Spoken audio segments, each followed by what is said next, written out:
నమస్కారం. వేద ప్రతిభ ప్రేక్షకులకు స్వాగతం. ఒక చిన్న ప్రశ్న. మన తప్పులు తెలిసినప్పుడు ఆ భగవంతుణ్ణి నేరుగా అడిగితే ఆయన క్షమిస్తాడా, లేక మన తరపున ఎవరైనా సిఫార్సు చేయాలా? తిరుపావైలోని ఈ 18వ పాసురం ఒక అద్భుతమైన సీక్రెట్ చెప్తుంది. ఇందులో గోపికలు కృష్ణుణ్ణి కాదు, ఆయన పక్కనే ఉన్న ఒక శక్తిని నిద్రలేపుతున్నారు. ఆ శక్తి ఎవరు? దాని వెనుక ఉన్న సైన్స్ ఏంటి? ఇది మీ జీవితంలో అపజయాలను విజయాలుగా ఎలా మారుస్తుందో చివరి వరకు చూసి తెలుసుకోండి.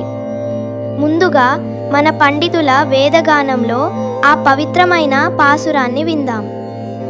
மதகளிற்றன் ஓடாத தோல் வலியன் நந்தகோபாலன் மருமகளே நப்பின்னாய் கந்தம் கமழும் குழலி கடதிரவாய் வந்தெங்கும் கோழி அழைத்தனகான் மாதவி பந்தல் மேல் பல்கால் குயிலினங்கள் கூவினகான் பந்தார் விரலியுண்மைத்துனன் பேர் பாட செந்தாமரை கையால் ஷீரார் வளையொழிப்ப வந்தி திறமாய் மகிழ்ந்தேலோரெம்பாவாய்.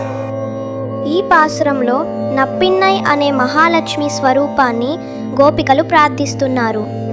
వేదానుసారంలో మనకి దేవుడికి మధ్య ఆచార్యుడు లేదా జగన్మాత ఒక వారధిలా ఉండాలి. దీనినే పురుషకార వైభవం అంటారు.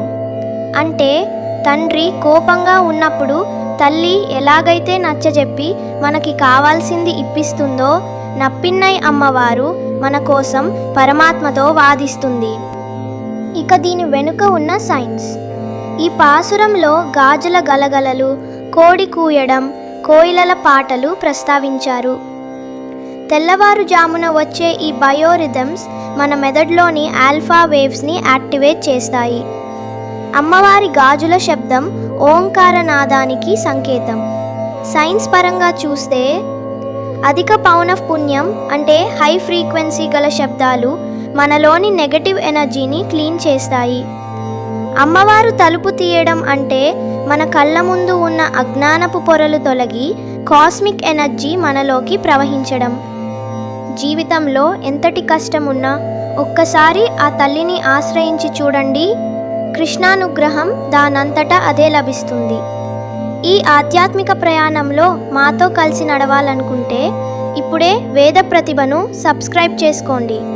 ఈ జ్ఞానాన్ని 10 మందితో పంచుకోండి. రేపటి పాసురంలో మరో అద్భుతమైన రహస్యంతో కలుద్దాం. లోకా సమస్త సుఖినో భవంతు.